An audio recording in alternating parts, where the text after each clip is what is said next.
Welcome to Extra. I'm Joanne Hines. And I'm Georgia Lash. Here at Extra, we bring you expanded coverage of recently broadcast features from Sun City TV.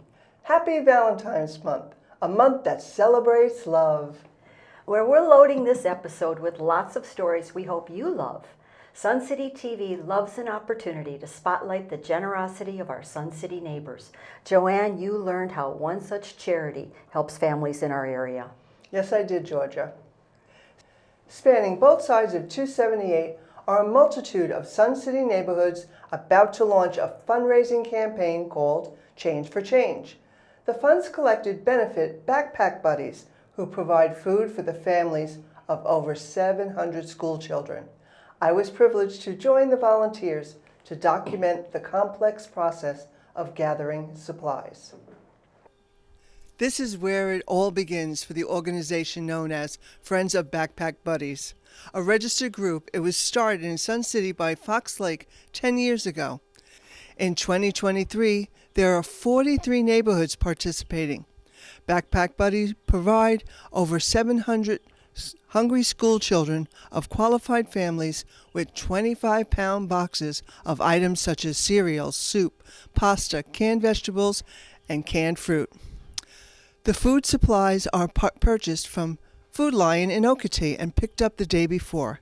They are delivered to the church, and now is time to pack up the boxes that will be distributed to the families. I am the Northside Change for Change coordinator, but for this portion where we're packing, I have several different roles. I buy the food from Food Lion, and I help coordinate volunteers. We pick it up the day before, we unpack it like we're doing now. So, okay, Edie, can you tell us how you go about deciding the food, what food to purchase, and what to put in the boxes for the families? Yes, the social workers at the schools who get the families signed up for the program, and then they tell us how many boxes we need each month. Each month it changes because the families are migrant, and so they may move on, or they decide that they don't need the boxes, whatever. So that's the first step. So the second step is, once I get the numbers, 3 weeks before we have a packing event like today, I reach out to my contact. I submit the order at Food Lion in Okatee. I have a great manager there named Melinda. We have about 18 items that we purchase on monthly. There's always 6 or 7 that are stable. Canned chicken, cereal, tuna fish, peanut butter, jelly, soups, the vegetables, rice. But I try to get a little bit creative each month. Maybe one month they get brown rice, next month they get white rice. They always get spaghetti. It's enough. One box is about 17 items. Right now it's averaging about $42 a box because the price of food. Anything else you'd like to say about Backpack Buddies to our viewers, Edie? The need keeps growing. The number of families keep growing. We actually picked up a group of challenged adults. They're called PEP in Bluffton, and each month we give them 7 boxes of food. So the need is growing, the cost of food is growing. We always feel it in our own pockets, and it's amazing that we are here with the amount of volunteers that show up.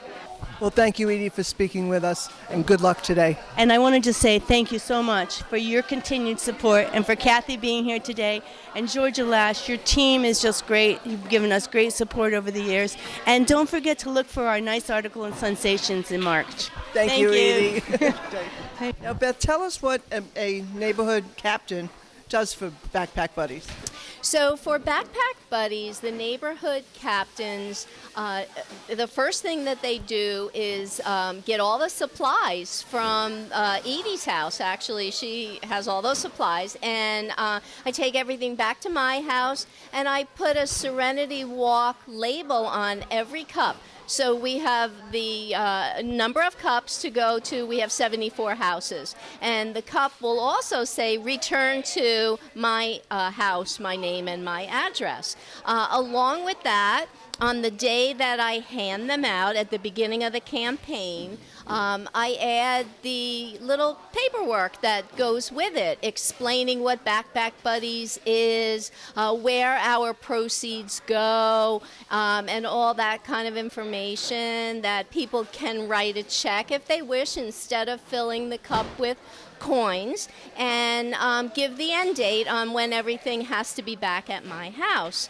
And then what do you, let's see, give our viewers an overview of what is happening here today with the packing of the boxes. Okay, so once a month, we get as many volunteers as we can from all over, which is really nice. They're not all just, from Sun City. And the previous day, all of the food that has been purchased from Food Lion is all laid out very precisely. And we come in. We unpack all the boxes. We stack them up on the table, under the table, next, all over the place. And then the people come through with the cartons that will fit 25 pounds of this food in. They pack them. Somebody actually tapes them all. Somebody else will bring them out to the back of their SUV or pickup truck. And they go to help those families that are in the most need of food. Well, thank you, Beth, for speaking with us today. You are so welcome. Have a great day. I'm glad we caught that on camera, Georgia. What goes on behind the scenes to see the efforts of our Sun City neighbors as they help others. Now, Georgia, you're a Change for Change captain, right? I am, and we just finished our fundraising kickoff. This is my third year doing this, and I actually started after I had reported a story on Change for Change. And I've loved it. I love my neighbors even more as I see their generosity. Yeah. Well, you gotta love our neighbors. We even got our next story from our Sun City Friendly Neighborhood Facebook page. Now, seeing a few posts about our Sun City music groups, they were saying, oh, we're performing at PEP. We wondered, what is PEP? And as it turns out, one of my neighbors, shout out to Stacy Brandis, is a PEP employee. So she's invited SCTV out to the site, and let's just take a look. Sun City TV is here at Programs for Exceptional People here in Sheridan Park, and we wanted to learn more about this program. I started by looking at your website, Nancy. As the executive director, you've put together such passion for what you do, and it's already demonstrated when I went online. I want to read this for everybody. PEP is a place where a smile connects the world to the beautiful heart and soul of a person. That was just so much calling to me about what you all do here. So you're going to tell us what's involved here at PEP. Thank you so much, Georgia. Thank you for coming into PEP to see exactly what we do. So we are a day program for adults 18 years and older who have intellectual, physical, or developmental disabilities. We have been around since 1995. It started with 6 families sitting around a table and trying to decide what to do with their adult child who had intellectual disability. They had just finished high school and they needed something to do, and there was nothing in this community. That was in 1995. Fast forward to today, we have 70 members here. We call them members, they're our clients. So Nancy, then what are the services and programs for your members? And I love how you call them members because that means they belong. They absolutely do belong. We have an array. First of all, we are standing in our ceramic or pottery studio, as we call it. So one of the things that we do is arts and crafts, which includes ceramics as well, making ceramics. And some of our members spend a large part of our day doing that. We also have a literacy lab. We have robotics. Believe it or not, we have a STEM program. We have an amazing gardening program. And there was a time when our members wanted nothing to do with it. They did not want to get their hands dirty. They did not want to go into the dirt. They did not know how to plant things. Now they know exactly what to do, and they will eat what they grow. So it's a farm-to-table garden. So it's a very avid science program that we have here. Literacy employment. We do banking skills. There's just an array of things that we do here. Life skills, going to the grocery store, cooking. We do that as well. Now, with the employment skills, tell us more about that. How's that handled? So employment, that is part of our mission, which is to provide employment opportunities for our members. And those who do have employment goals, they can go out in the community. We have contracts with, first of all, Goodwill. And we go there, I believe it's like 4 days a week. And a group will go there and will sort, and they get paid for their time there. Now, we've talked about the employment skills and the programs. This looks like it takes a lot of planning, and we know with planning comes cost. How is PEP funded? Absolutely. Funding is extremely important. We do have to raise over $500,000 a year, and that's through our annual appeal, our donors, grants, and also our annual gala. So some of the money comes from the Department of Disabilities and Special Needs, the Medicaid waiver. So the majority, I'd say about 80% of our members have this waiver, and we get paid $75 a day for their attendance here. But again, that does not cover everything. That's why we have to do the fundraising. Because our largest budget need is for transportation. We pick up every single one of the members every morning. We have 5 bus routes that go from the south end of the Hilton Head all the way out to Ridgeland, Beaufort. It's quite extensive. Nancy, we have so many generous Sun City people who have time and resources. How can we become more involved with PEP? Georgia, there are so many ways. First of all, I mentioned our gala earlier. September 14th, we are going to have our gala at the Marriott in Hilton Head. We would love to see a table of Sun City residents. That would be really fun for everybody, I think. We have a lot of groups that come here from Sun City to volunteer. People can also come individually, perhaps coming at a lunchtime and sitting with a group of members would be really nice. Or if they have a special area of expertise, if someone's a gardener or loves to cook and wants to come and teach a class, we would love that. Or just to be an assistant in a class. So it's really up to whatever that person's time, whatever time they have available. We also have, we are in our pottery store, and if you want to come and shop. So Valentine's Day is coming up, and even Easter, and there's some beautiful items that we have out already for that. Well, we appreciate being here to access the information, whether it's about donating or whether it's about coming in to volunteer. Should they check the website? You can check the website, absolutely. It's pephhi.org. Well, thank you. I feel better knowing what PEP is. I'm anxious to see the rest of the facility. Thank you for allowing us to come in. Okay, at PEP this morning, we're going to have a cooking class. So I've got Nick with me. Now, Nick, do you know what we're making today in the cooking class? A salad. Salad. Now, the salad is going to be made with lots of greens. And where did they come from? The garden. And who does the garden? Stacy and Allie. And do all of our PEP people help with that? Yes. Now, what do you like best? Do you like the cooking class best? Yes. Yeah. Okay. And what other things do you do here at PEP? Reading and Mr. David's class. And what does Mr. David teach? Math. Ooh, all right. Are you good at math? Yeah. Anything else that you'd like to tell us about PEP? How you enjoy being here? No, that's it. Thank you for letting us talk to you, Nick. Let's say Bye.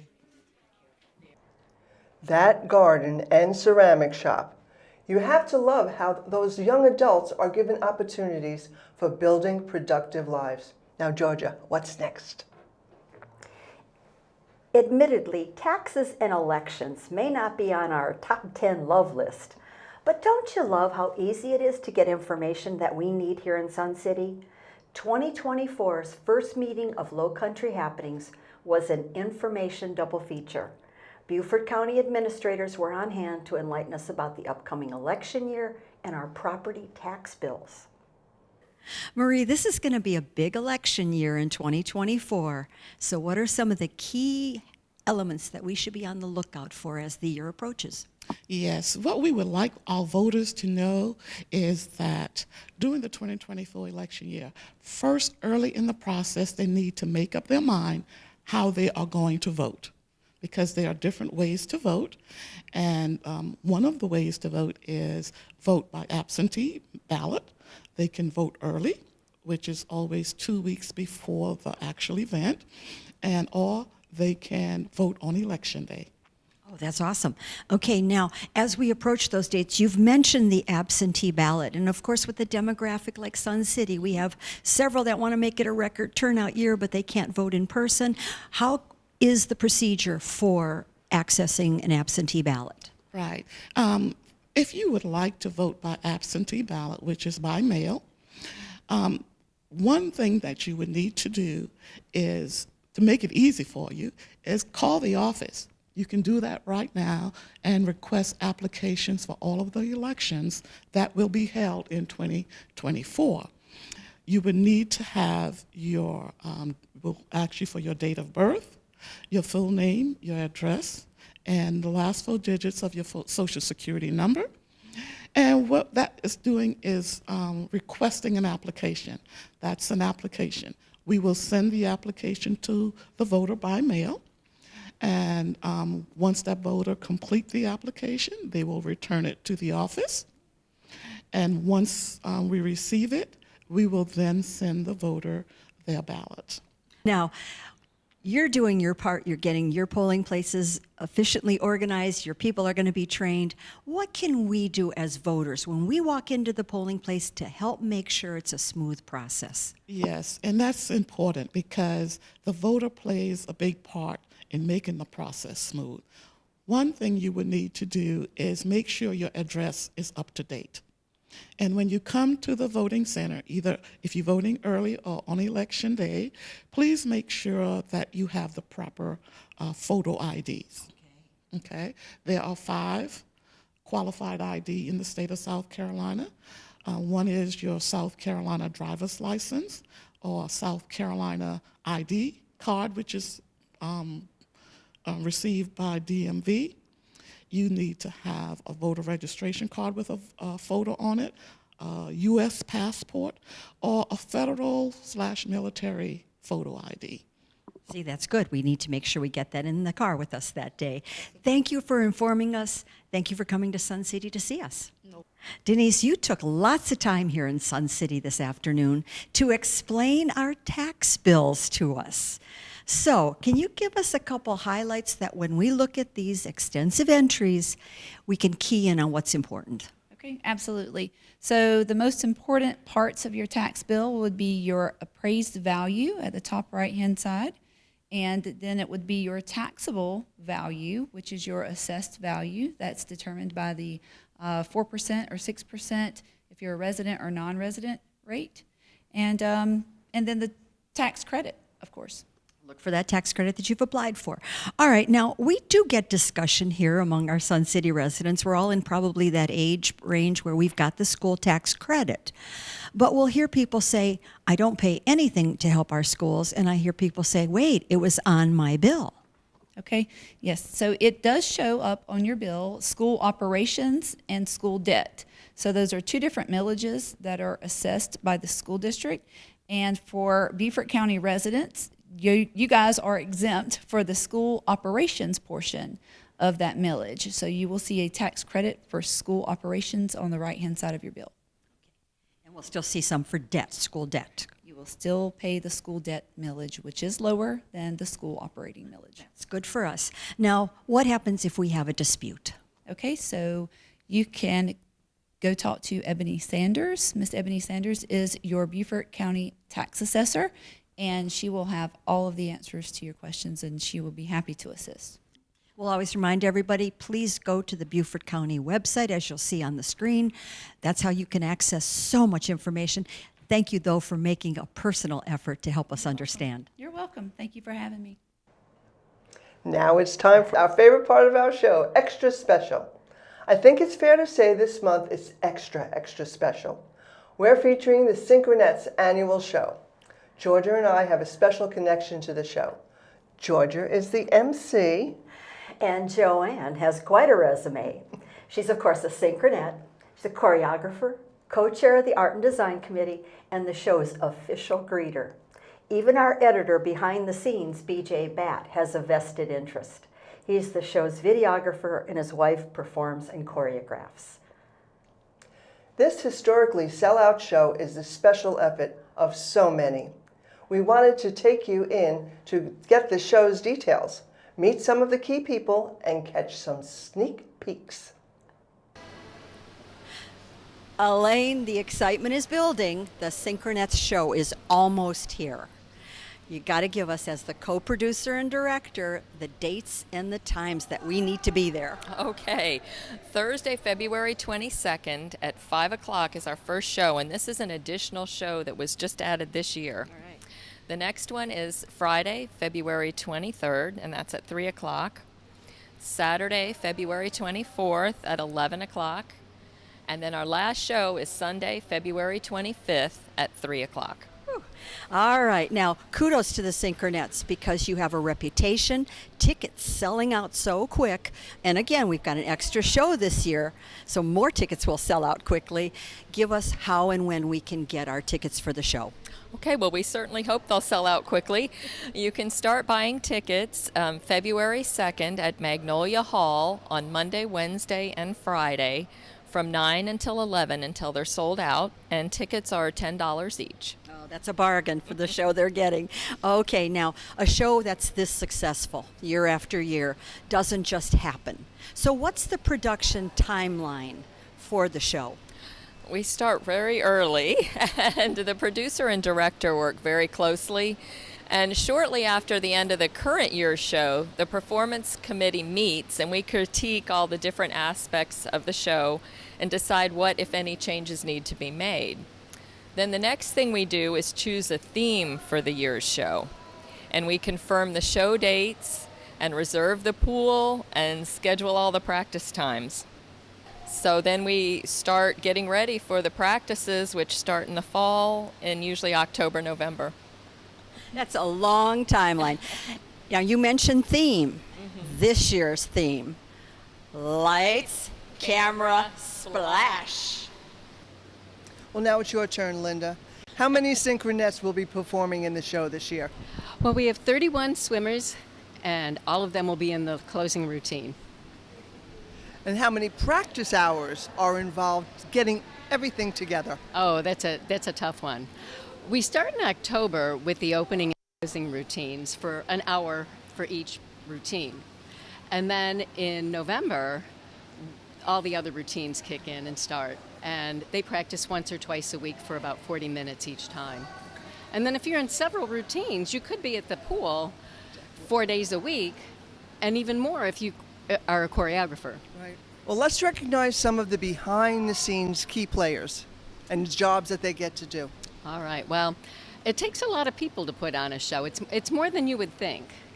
And we need an announcer, a photographer, someone to play the music. We need door holders, people to open the doors to make our entrance.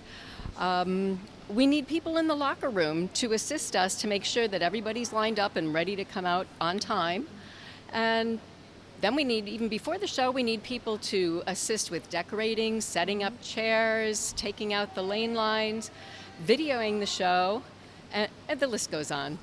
Well, we're all anticipating the show, and we cannot wait to see it go down. Thank you, Linda. Thank you. Can you tell me, Mitzi, what skills are needed to be a true Synchronette? Basically, you just need to be able to swim, basic skills. If you like to get your hair wet, and if you like to keep your head underwater, that just helps a little bit too. Give us an idea of what's involved with the choreography of the show. Well, it's kind of interesting. Most of us come here without ever having done any choreography with synchronized swimming. So it kind of depends on your background. If you are doing dance or have done dance routines, a lot of those people like to do counts. But for some of those that really have never done dance or anything like that, we'll use the words in the song or a combination of counting and words. And each year we pick a theme for the show, and the choreographer gets to pick the music that they want to work with.